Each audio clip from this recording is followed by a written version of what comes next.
Friday, welcome to Stock Insights. இன்னைக்கு June 29ஆம் தேதி நம்ம மார்க்கெட் எப்படி ட்ரேட் ஆயிட்டு இருக்குன்னு பார்க்கலாம். நிஃப்டி 50 0.32% டவுன்ல ட்ரேட் ஆயிட்டு இருக்கு. Nifty next 50 0.98% down, Nifty bank 0.67% டவுன்ல ட்ரேட் ஆயிட்டு இருக்கு. NSE வெப்சைட்ல பார்த்துட்டு இருக்கோம். இப்போ மார்க்கெட் டேட்டாக்கு போய் கெய்னர்ஸ் அண்ட் லாசஸ் யாருன்னு பார்த்தரலாம். ஃபர்ஸ்ட் நிஃப்டி 50ல பார்த்தரலாம். டாக்டர் ரெட்டி இன்னைக்கு டாப் கெய்னர்ல இருக்காங்க. 2.90% இன்க்ரீஸ் ஆகி கிரீன்ல ட்ரேட் ஆயிட்டு இருக்கு. Cipla 2.74% green, Max health 2.55% green, Trent 1.84% green, Hindalco 1.74% green, coal India 1.60% green, Tata steel, NTPC, Sun Pharma, Eternal, power grid, ONGC, JSW steel, Apollo hospital, tech Mahindra, Shriram finance, HDFC bank, Wipro, Bajaj finserv and Bajaj finance இவங்க எல்லாம் கிரீன்ல trade ஆயிட்டு இருக்காங்க. இப்ப யார் லாசஸ்னு பார்த்தரலாம். நிஃப்டி 50ல HR motor 2.66% down, Kotak bank 2.63% down, Tata consumer 2.33% down, indigo 2.28% down, M&M, Adani enterprises, Bajaj auto, Tata motor passenger vehicle, Maruti, Reliance, state bank of India, Jio finance, Infosys, UltraTech cement, Bharti Airtel, LNT, HDFC life, Adani ports, TCS and Grasim இவங்க எல்லாம் லாசர்ல இருக்காங்க. இப்ப பேங்க் நிஃப்டில யாரு லாசர்னு பார்த்தலாம். First Kotak bank top லாசர் 2.63% down. அதுக்கு அடுத்ததா Canara bank 2.23% down, bank of Baroda 1.84% down, AU bank 1.48% down, state bank of India 1.06% down, Punjab national bank 1.03% down, IDFC, IndusInd, union bank, Axis bank and ICICI bank இவங்க எல்லாம் லாசர் லிஸ்ட்ல இருக்காங்க. So இப்போ gainers யாருன்னு பார்த்தரலாம். HDFC பேங்க் 0.22% கிரீன்ல ட்ரேட் ஆயிட்டு இருக்கு. Federal bank 0.26% green. டாப் கெய்னர்னு பார்த்தா எஸ் பேங்க் 1.13% கிரீன்ல ட்ரேட் ஆயிட்டு இருக்கு. அகெயின் இப்ப மார்க்கெட் டேட்டாக்கு போய் இண்டிசஸ் வைஸ் பார்த்தலாம். அதாவது செக்டார் வைஸ் எப்படி ட்ரேட் ஆயிட்டு இருக்குன்னு பார்க்கலாம். டெரிவேட்டிவ்ஸ் ஆல்ரெடி பார்த்துட்டோம். Broad market indices Nifty 100 down, Nifty 200 down, Nifty 500 down, mid cap down. India VIX இன்னைக்கு இன்க்ரீஸ் ஆயிருக்கு. 5.80% இன்க்ரீஸ் ஆயிருக்கு. மிட் கேப், ஸ்மால் கேப் எல்லாமே டவுன்ல தான் ட்ரேட் ஆயிட்டு இருக்கு. மைக்ரோ கேப் எல்லாமே டவுன். செக்டார் வைஸ் பார்த்தோம்னா Nifty auto 1.94% down, Nifty FMCG 0.37% down, Nifty IT 1.19% down, Nifty media 0.80% down, Nifty metal 0.78% கிரீன்ல ட்ரேட் ஆயிட்டு இருக்கு. நிஃப்டி ஃபார்மா 1.37% கிரீன்ல ட்ரேட் ஆயிட்டு இருக்கு. PUC bank 1.32% down, private bank 0.63% down, Nifty realty 0.89% down, Nifty health care index 1.24% green, Nifty consumer durable 0.92% down, Nifty oil and gas 0.87% down. So இன்னைக்கு மேக்சிமமா எல்லாம் ரெட்ல தான் ட்ரேட் ஆயிட்டு இருக்கு. Nifty chemicals 1.41% down, Nifty cement 0.99% down. So health care கிரீன்ல trade ஆயிட்டு இருக்கு அண்ட் ரியாலிட்டி 0.08% கிரீன்ல ட்ரேட் ஆயிட்டு இருக்கு.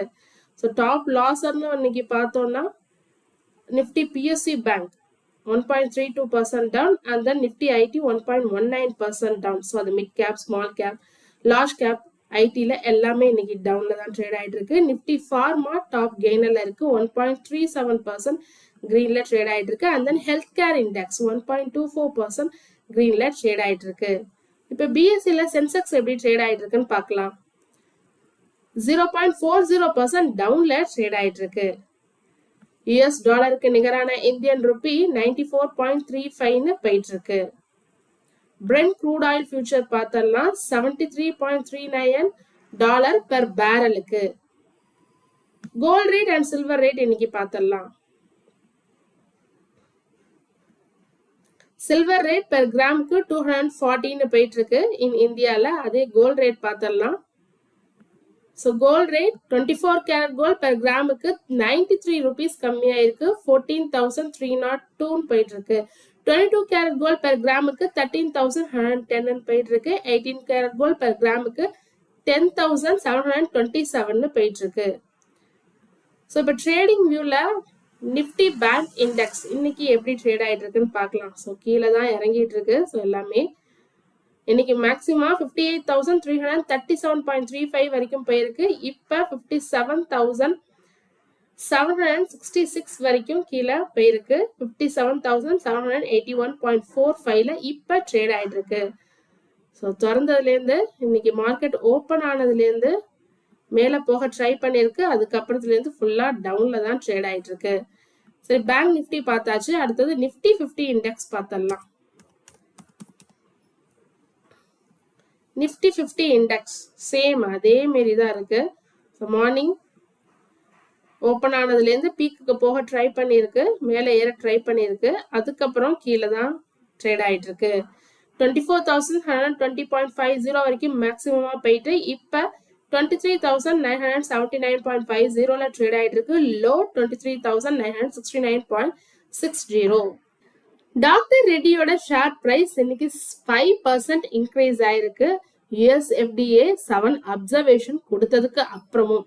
ஏன்னா இந்த அப்சர்வேஷன் ரொம்ப சீரியஸ் ஆனது இல்லைன்னு சொல்லிட்டாங்க. ஏன்னா இவங்களோட நியூ மேனுஃபேக்சரிங் பிளாக்ல தான் இந்த அப்சர்வேஷன் கொடுத்துருக்கிறதா சொல்லியிருக்காங்க. ஸோ அந்த பச்சுப்பள்ளின்ற பிளான்ட்ல 2 பிளாக்ஸ் இருக்கு, older block, new block. So இந்த நியூ பிளாக்ல தான் இந்த ஆட்டோ இம்யூன் டிசீஸ்க்கான மேனுஃபேக்சரிங் பண்ண போறதா சொல்லியிருக்காங்க. ஸோ இந்த மேனுஃபேக்சரிங் பிளாக்கு தான் 7 அப்சர்வேஷன் கொடுத்துருக்காங்க. ஸோ கம்பெனி கான்ஃபிடண்டா சொல்லியிருக்காங்க, இந்த இஷ்யூஸை நாங்கள் ரிசால்வ் பண்ணி எங்களோட ப்ராடக்ட் லான்ச் பண்ணிடுவோம் ஆஃப்டர் USFDA அப்ரூவலுக்கு அப்புறம் ஜனவரி மே 2028லன்னு சொல்லியிருக்காங்க. இப்ப டாக்டர் ரெட்டி எப்படி ட்ரேட் ஆயிட்டு இருக்குன்னு பார்க்கலாம். டாக்டர் ரெட்டி 1389 per ஷேர்னு ட்ரேட் ஆயிட்டு இருக்கு. 2.89%ல. Book value 454. டிவிடெண்ட் ஈல்டு 0.57% தான் தராங்க. 52 week high 1414. 52 week low 1148. Debt to equity 0.20. Debt 7,734 crore. Earnings per share 50.3. Promoter holding 26.6% இருக்கு. Percentage pledged percentage 0%. 6 மாசத்துல 6.22% பாசிட்டிவ் ரிட்டர்ன் கொடுத்திருக்கு. ஒரு வருஷத்துல 3.80% positive return. Price to book value 3.07. Current ratio 1.80. Net profit margin last year 12.3%. அதுக்கும் முதல் year 17.2%. Net profit margin latest quarter 2.93%. அதுக்கும் previous quarter 13.6%. Free cash flow 2004 crore வச்சிருக்காங்க doctor Reddy's lab. National aluminium company அவங்களோட ரெவன்யூவை increase பண்ண போறதா சொல்லியிருக்காங்க. Financial year 27க்கு 19,000 crore. என்ன கீ ஹைலைட் சொல்லியிருக்காங்கன்னா, அவங்களோட அலுமினியம் பிரைஸ் வந்து ஸ்டேபிளா இருக்கும். $2,900 to $3,000 பெர் டன்னு சொல்லியிருக்காங்க. டிமாண்டும் ஸ்ட்ராங்கா இருக்கிறதா சொல்லியிருக்காங்க. New 1 million ton alumina refinery expansion பண்ண போறதா சொல்லியிருக்காங்க. அதுவும் நெக்ஸ்ட் 3 monthsல நடக்க போறதா சொல்லியிருக்காங்க. நால்கோ டொமஸ்டிக் அலுமினா சேல்ஸையும் இன்க்ரீஸ் பண்ண போறதா சொல்லியிருக்காங்க. 2.5 lakh டன்ஸா. அண்ட் தென் எக்ஸ்போர்ட்டையும் எக்ஸ்பேண்ட் பண்ண போறதா சொல்லியிருக்காங்க நால்கோ. அவங்களுடைய ப்ரொடக்ஷன் காஸ்ட் இன்க்ரீஸ் ஆகும் 10 to 12% சொல்லியிருக்காங்க. ஏன்னா caustic soda, heavy fuel oil, other raw materials cost எல்லாம் இன்க்ரீஸ் ஆயிட்டு இருக்கு. அதனால ப்ரொடக்ஷன் காஸ்ட் இன்க்ரீஸ் ஆகும். பட் ஃபினான்ஷியல் இயர் 27 செகண்ட் ஹாஃப்ல இது நார்மலைஸ் ஆயிடும்னு சொல்லியிருக்காங்க. EBITDA 40 to 45% மெயின்டைன் பண்ண போறதா சொல்லியிருக்காங்க நால்கோ. இப்ப நால்கோ எப்படி ட்ரேட் ஆயிட்டு இருக்குன்னு பார்க்கலாம். நேஷனல் அலுமினியம் கம்பெனி 3.25% இன்க்ரீஸ் ஆகி கிரீன்ல ட்ரேட் ஆயிட்டு இருக்கு. 343 per share. Book value 118. ஸ்டாக்கோட பி 10.9. Industrial P 17.8. டெப்ட் 0. டெப்ட் டு ஈக்விட்டி 0. டெப்ட் 59.8 crore. ஸோ டெப்ட் கம்மியா இருக்கு. ப்ரமோட்டர் கிட்ட 51.3% ஹோல்டிங் இருக்கு. பிளெட்ஜிங் எதுவும் இல்லை. டிவிடெண்ட் yield 3.08% தராங்க. 52 வீக் ஹை 445. 52 week low 180. 6 மாசத்துல 5.68% பாசிட்டிவ் ரிட்டர்ன் கொடுத்திருக்கு. ஒரு வருஷத்துலயும் 74.1% ரிட்டர்ன் கொடுத்திருக்கு. Price to book value 2.89. Current ratio 3.60. Net profit margin last year 32.5. அதுக்கும் முதல் இயர் 31.4. ஸோ இன்க்ரீஸ் ஆயிருக்கு. Net profit margin latest quarter 34.4%. அதுக்கும் ப்ரீவியஸ் குவார்டர் 33.7% இன்க்ரீஸ் ஆயிருக்கு. ஃப்ரீ கேஷ் ஃப்ளோ 4413 crore வச்சிருக்காங்க. Persistent system இன்னைக்கு 10% வரைக்கும் ஃபால் ஆயிருக்கு. நம்ம மார்னிங் நியூஸ்லயே சொல்லியிருந்தோம் நகரா எஸ்ன்ற ஒரு கம்பெனியை அக்வசிஷன் பண்ண போறாங்கன்னு சொல்லி. பொதுவா ஒரு கம்பெனி இன்னொரு கம்பெனியை அக்வசிஷன் பண்ணதுன்னா கண்டிப்பா இன்க்ரீஸ் ஆகணும். பட் இங்க ஃபால் ஆயிருக்கு. என்ன ரீசன் சொல்லியிருக்காங்கன்னு பாத்தீங்கன்னா அக்வசிஷன் காஸ்ட் ரொம்ப அதிகமா இருக்குன்னு சொல்லியிருக்காங்க. ஸோ அதனாலதான் இன்னைக்கு ஒரு செல்லிங் ப்ரெஷர்ல இருக்கு பர்சிஸ்டன்ட் சிஸ்டம். எவ்வளோக்குன்னா $1.4 billion அக்வயர் பண்ண போறதா சொல்லியிருக்காங்க. 81 per ஷேர்னு இன் டர்ம்ஸ் ஆஃப் யூரோல. அது மட்டும் இல்லாம இது ரெண்டுமே லார்ஜ் ஐடி கம்பெனிஸ். ஸோ ஒரு ரெண்டு பெரிய ஐடி கம்பெனிஸ் மெர்ஜ் ஆகிறப்ப அதுவும் கண்ட்ரிஸ் 40 கண்ட்ரீஸ்ல இருக்கு. ஸோ இது மெர்ஜ் ஆகிறப்ப எம்ப்ளாயி ரீடென்ஷனை பார்க்கணும், கல்ச்சர் ரெண்டு இதுக்கும் உள்ள கல்ச்சர் இன்டெகிரேஷன், கிளைண்ட் ஓவர்லேப் ஆவாங்க, எக்ஸிக்யூட் பண்றது ரொம்ப ரிஸ்கா இருக்கும். ஸோ இதனால டிலே ஆகலாம், இல்ல டிஃபிகல்ட்டி ஏற்படலாம். அதனால பர்சிஸ்டன்ட் சிஸ்டமோட ஏர்னிங்ஸ்ல இம்பாக்ட் வரும் அப்படின்னு சொல்லிட்டு தான் இன்னைக்கு 10% ஃபால் ஆயிருக்கு பர்சிஸ்டன்ட் சிஸ்டம். ஸோ ஆல்ரெடி என்ன புரோக்கரேஜ் எல்லாம் சொல்லியிருக்காங்கன்னா பர்சிஸ்டன்ட் சிஸ்டம் ஃபினான்ஷியல் இயர் 27ஓட எஸ்டிமேட்டட் ஏர்னிங்ஸோட 33 times அதிகமா ட்ரேட் ஆயிட்டு இருக்கு. பிஎல்ஸோட கம்பேர் பண்ணும்போதும் அதிகமா ட்ரேட் ஆயிட்டு இருக்குன்னு சொல்லியிருக்காங்க. ஸோ இந்த ரெண்டு பெரிய கம்பெனிஸ் மெர்ஜர் ஆகிறதுனால சம் growth ஸ்லோவாக வாய்ப்பு இருக்குன்னு சொல்லி வேல்யூவேஷன் டீரேட்டிங் ஆகலாம்னு சொல்லியிருக்காங்க. இப்போ எப்படி ட்ரேட் ஆயிட்டு இருக்குன்னு பார்க்கலாம். 9.91% டவுன்ல ட்ரேட் ஆயிட்டு இருக்கு. Current price 4361. புக் வேல்யூ 497 தான். டெப்ட் டு ஈக்விட்டி 0.06. டெப்ட் 477 crore. ஸோ டெப்ட் கம்மியா இருக்கு. ப்ரமோட்டர் கிட்ட 30.3% ஹோல்டிங் இருக்கு. பிளட்ஜிங் எதுவும் இல்ல. ஸ்டாக்கோட P 35.6, industrial P 20.6. 52 week high 6599, low 4321. So 52 week low நியரா ட்ரேட் ஆயிட்டு இருக்கு. 6 மாசத்துல 22.8% நெகட்டிவ் ரிட்டர்ன் கொடுத்திருக்கு. ஒரு வருஷத்துலயும் 19.4% நெகட்டிவ் ரிட்டர்ன் கொடுத்திருக்கு. Price to book value 8.73, current ratio 2.43.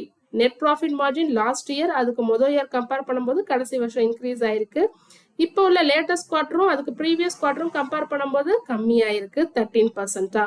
Free cash flow 1572 crore வச்சிருக்காங்க. பட்ஜெட்ல சொல்லியிருந்தாங்க ஆர்இசி அண்ட் பிஎஃப்சி மெர்ஜர் செய்யப்படும்னு சொல்லிட்டு. ஸோ இப்போ ஸ்வாப் ரேஷியோ டீடைல்ஸ் கொடுத்துட்டாங்க. 88 பிஎஃப்சி ஷேர்ஸ் உங்களுக்கு கிடைக்கும் ஃபார் எவ்ரி 100 ஆர்இசி ஷேர்ஸ்னு சொல்லிட்டாங்க. 100 ஆர்இசி ஷேர்ஸ் இருந்ததுன்னா உங்களுக்கு 88 பிஎஃப்சி ஷேர்ஸ் கிடைக்கும்னு சொல்லியிருக்காங்க. இதுக்கான ரெக்கார்ட் டேட் எல்லாம் இன்னும் எதுவும் வெளியிடல. இப்போ ஆர்இசி அண்ட் பிஎஃப்சி எப்படி ட்ரேட் ஆயிட்டு இருக்குன்னு பார்க்கலாம். ஆர்இசி 0.23% இன்க்ரீஸ் ஆகி கிரீன்ல ட்ரேட் ஆயிட்டு இருக்கு. 365 per ஷேர்னு ட்ரேட் ஆயிட்டு இருக்கு. பிஎஃப்சி 1.54% டவுன்ல ட்ரேட் ஆயிட்டு இருக்கு. கரண்ட் பிரைஸ் 426 per ஷேர்னு ட்ரேட் ஆயிட்டு இருக்கு. இது மாதிரி யூஸ்ஃபுல்லான மார்க்கெட் அப்டேட்ஸ் வேணும்னா மறக்காம நம்ம சேனலை சப்ஸ்கிரைப் பண்ணுங்க. தேங்க்யூ.